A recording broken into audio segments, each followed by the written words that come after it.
स्वामी जी, एक सन्यासी जिसे दुनिया टीवी डिबेट्स पर देखती है, शुरू से हम शुरू करते हैं। आपके सन्यासी बनने की कहानी क्या है? अपने मदर के साथ हम मंदिर आते जाते थे। मंदिर आते जाते मुजफ्फरनगर, यूपी। मुजफ्फरनगर यूपी। तो आते जाते थे आश्रम में। मगर एक हमारे बड़े प्रिय थे, आज भी हैं, उनका नाम था कीर्तिभूषण। कीर्तिभूषण। वो हमको बहुत देर तक सुनते रहे और फिर बाद में कहे कि जो आप सोचते हैं वो साकार करने वाला मात्र एक ही सन्यासी है। कहा जाता था, बोले गड्ढे वाले बाबा। हम गड्ढे वाले बाबा बोले चलिए मेरे साथ। अपनी कार में बिठाए और ले गए और हाथ पकड़ा करके कहते हैं कि बोले ये रही आपकी मंजिल। फिर बाद में वहाँ मदर आई, उनसे उनकी बात वगैरह हुई बड़े गुरु जी से। तो जब उनसे बात हुई तो रोचक मुझे ये लगा कि उन्होंने कहा कि मैं चाहता हूँ कि ये यहाँ रहे। तो उन्होंने कहा कोई आपत्ति नहीं, रहे, आता जाता रहे पर रहे। और फिर एक समय हुआ, उन्होंने कहा कि मैं चाहता हूँ तो यहीं रहे। उस दिन सन्यास भी हो गया और दीक्षा भी हो गई। तब से ये सफ़र शुरू हुआ, ये सफ़र रुका ही नहीं। आज 26-27 साल हो गए, ये निरंतर चल रहा है। और मैं समझता हूँ कि ये किसी के जीवन को भी बदल देने जैसा है। देवबंद एक जगह पड़ती है, डिस्ट्रिक्ट सहारनपुर है। देवबंद में एक विख्यात सिद्ध पीठ है जिसे बाला सुंदरी कहा जाता है। और बाला सुंदरी वो विख्यात है देवी कुंड के नाम से। उस बाला सुंदरी सिद्ध पीठ पर पूज्य गुरुदेव स्वामी ब्रह्मानंद सरस्वती तकरीबन अपने जीवन के कई दशक, 5-6 दशक उन्होंने देवबंद को दिए। जो एक जुडिशली में टॉप क्लास पोजीशन पर हो और वो सब कुछ छोड़कर एक शमशान में जिंदगी जीने लगे और इतना कार्य किया शिक्षा पर, दीक्षा पर। शायद मैं समझता हूँ कि रेवोल्यूशनरी व्यक्ति जो होते हैं वो रेयर होते हैं। फिर राम मंदिर आंदोलन के योद्धा रहे, मतलब अपने आप में एक अद्भुत व्यक्ति। और फिर उनसे हमारे भाग्य में लिखा था मिलना, तो हम मिले। और मिलने के बाद फिर आगे की दुनिया उनके साथ जिए। 25 साल उनके साथ रहे, 27 साल उनकी खूब सेवा किए। आज वो नहीं है, हम आज भी उन्हीं की सेवा कर रहे हैं। मुझे लगता है कि उनसे ज्यादा महत्वपूर्ण आज भी कुछ नहीं। एक होता है ना कि त्वमेव माता च पिता त्वमेव बंधु च सखा त्वमेव विद्या च द्रविणम त्वमेव सर्वम मम देव देव। तो अपने सब वही थे। वो नहीं है तो भी वही हैं, वो नहीं है तो भी वही हैं। मुझे लगता है कि उन्हीं का स्वप्न था कि कुछ रेवोल्यूशनरी होना चाहिए, समाज के लिए होना चाहिए। तो जो वो चाहते थे वो मैंने किया और वही मैं कर रहा हूँ। और मुझे लगता है कि जो कर रहा हूँ वो शायद उन्हीं की इच्छा है या उन्हीं का संकल्प है या उन्हीं का शुभाशीष है। और मुझे लगता है कि जो हो रहा है वो उन्हीं की कृपा से हो रहा है। अगर वो ना होते तो शायद आज आपके सामने स्वामी दीपांकर भी नहीं होता, एक साधारण सा किसी गली मोहल्ले में जीवन जी रहे होते।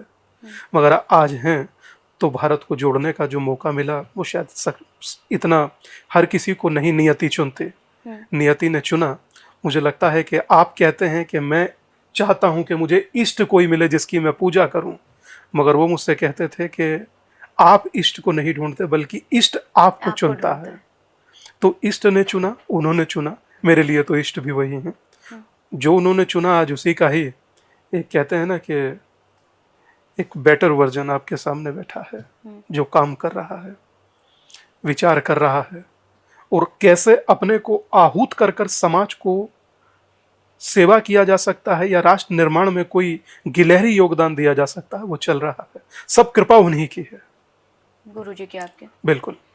आपने बताया कि आप देवबंद से आए हैं, तो शमशान में जो, हाँ, वो आश्रम शमशान में है। शमशान भूमि में प्रॉपर आपका आश्रम है? वो जगह ही शमशान है। और वहाँ अभी भी ये फ्यूनरल्स वगैरह होते होंगे? बिल्कुल। कहा जाता है ना कि जहाँ राजा भी फूके और रंक भी, जहाँ सबकी शान एक समान, वो शमशान। तो उस शमशान में रह के आपको डर नहीं लगता? डर जीवित व्यक्ति से हो सकता है, परंतु जो रहा नहीं उससे क्या डरना। जीवित व्यक्ति से हो जाता है, क्योंकि जीवित व्यक्ति का दिमाग चलता है, आपको कैसे नुकसान पहुंचाऊं, आपसे कैसे लाभ लूं, आपको कैसे यूज करूं। आपको 90% लोग ऐसे मिलेंगे जो चाहेंगे कि भगवान से कुछ मिले। 90 से ज्यादा मैंने नहीं देखा कि अधिकांश लोग जितने मिले वो सब चाहते थे कि भगवान से कुछ, भगवान से मिल जाए। कोई भगवान को नहीं चाहता, भगवान से सब चाहते हैं। और शमशान एक ऐसी जगह है जो आपके भीतर विराग पैदा करता है। विराग मतलब जहां कोई इच्छा शेष नहीं बचती। जब आप किसी के क्रिमिनेशन को होते देखते हैं तो आपको कोई इच्छा ही नहीं रहता। आप देखते हैं सब कुछ तो जल रहा। तो मैं समझता हूं एक दिनकर जी की पंक्ति है कि भूलोक अतल पाताल देख, गत और अनागत काल देख, यह देख जगत का आधि सृजन, यह देख महाभारत का रण, मृतकों से पटी हुई भू है, पहचान कहां इसमें तू है। तो वो एक शमशान है और वहां स्वयं को पहचानना, मैं समझता हूं जहां सबकी शान एक समान, वही शमशान। और वहां से जीवन की शुरुआत हुई और कहते हैं लोग अंत ही आरंभ है, यहाँ शुरुआत ही अंत से है।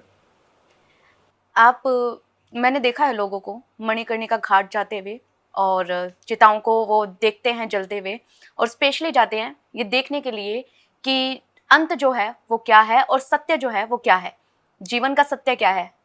देखिए मृत्यु ही है। वो आपने मणिकर्णिका घाट का जिक्र किया।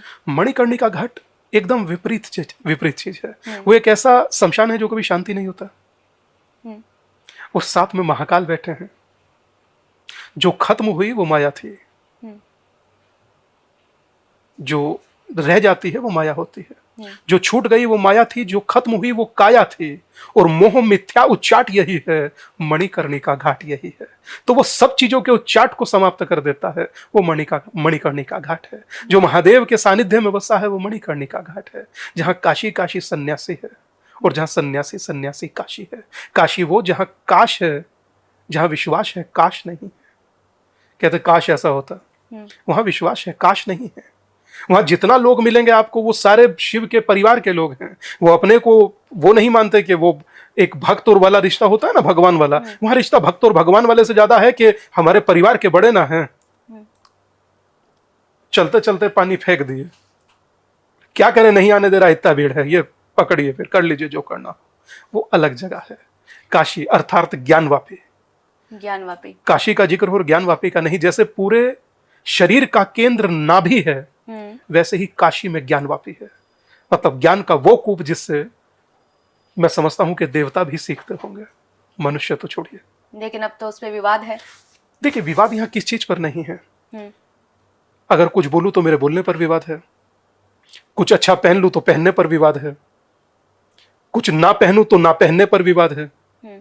विवाद कहां नहीं है? कौन सा देश है जिसका देवता अपना केस सुप्रीम कोर्ट में लड़ता है? मगर भारत के सारे देवता लड़ रहे हैं। काशी में महादेव का केस चल रहा है तो मथुरा में भगवान कृष्ण का, योगेश्वर का।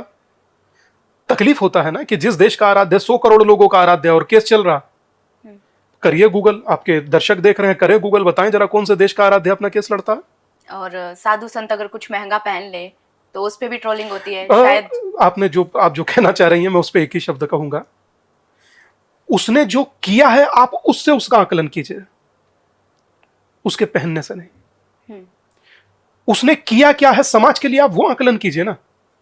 और कह कौन रहा है आप वो भी देखिए, ट्रोल कौन कर रहा है वो देखिए। जिसकी इच्छा है मैं जीवन में एक बार गुची का चश्मा लगाऊं, उसको मिला नहीं, और जिसने पहन लिया उसको ट्रोल कर दिया, इसलिए कि वो साधु है हिम्मत एक बार जरा किसी मियाँ जी के लिए बोलिए। केरल में करोड़ों का घोटाला हो गया चर्च में, बोलिए जरा, है हिम्मत, पैर कांपने लगेगा। बोनवीटा भी पीने तो नहीं खड़े हो पाएंगे, डॉक्टर बुलाना पड़ेगा। मगर वो सॉफ्ट टारगेट है तो तरकीब बता रहे हैं उसको, थोड़ा तो बुद्धि लगाइए। अगला कर क्या रहा है सोना देखिए। इसलिए नहीं कह रहे हमारा भाई है, इसलिए कह रहे हैं कि वो भी जीवन तो समर्पित जी रहा है।